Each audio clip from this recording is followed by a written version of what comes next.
Okay, flute players, when you get home today and you're practicing page 6, okay, we're practicing time for band, which is number 1, 2, fun continues, and number 4. You can look at 3 too. You should be able to do all 4 of those by now, like it's no problem. Okay, so one of those things that I'm noticing is a lot of flute players, when they're holding the instrument, are trying to hold the instrument kind of like this. Okay, if you notice down here, there's a lot of open space. That's going to be very difficult to hold the instrument. When I hold my instrument, okay, I leave the instrument nestled in my finger like this, and I put my notes, my other fingers down on the right buttons. Okay, the pattern, remember, is skip 1, skip 2, 3, skip, skip 1, 2, 3, pinky. Alright, that should be natural by now. It should be no problem.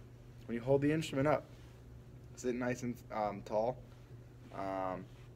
Keep the flute level as possible. And if you notice, the bottom of the lip plate is just against my lip nestled. I can leave this here, all day if I needed to.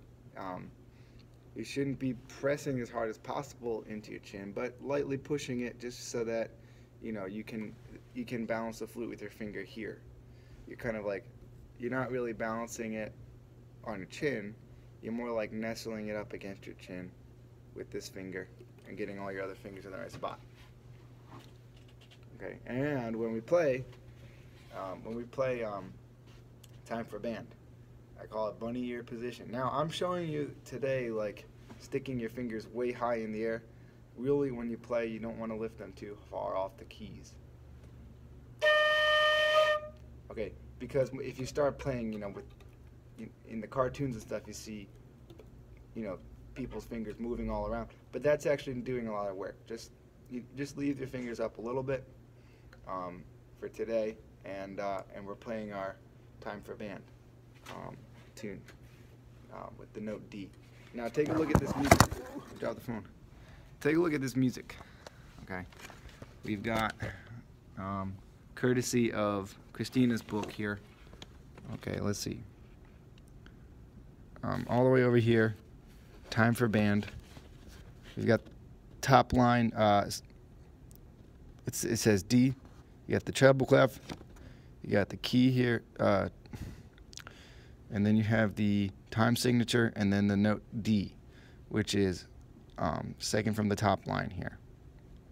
And then you got a whole rest, and D, followed by a whole rest, followed by a D, followed by a whole rest, followed by a D, followed by a whole rest.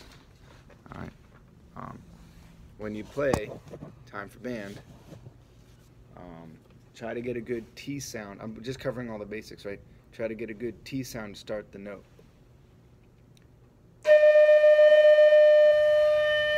Rest 2, 3, 4. Rest 2, 3, 4. Rest 2, 3, 4. Rest 2. Song is through. Then you're going to switch to the fun continues, which uses the note C. Okay, which is this next space down here.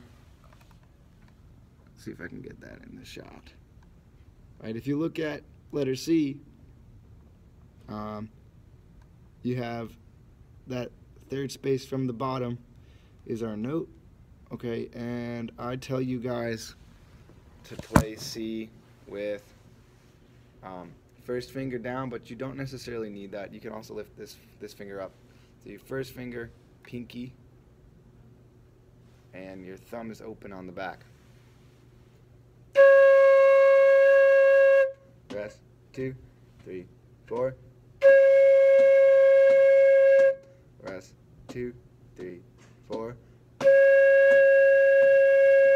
Rest 2, 3, 4. Rest 2. Song is done. Then for B flat, make sure your thumb is on the golf club.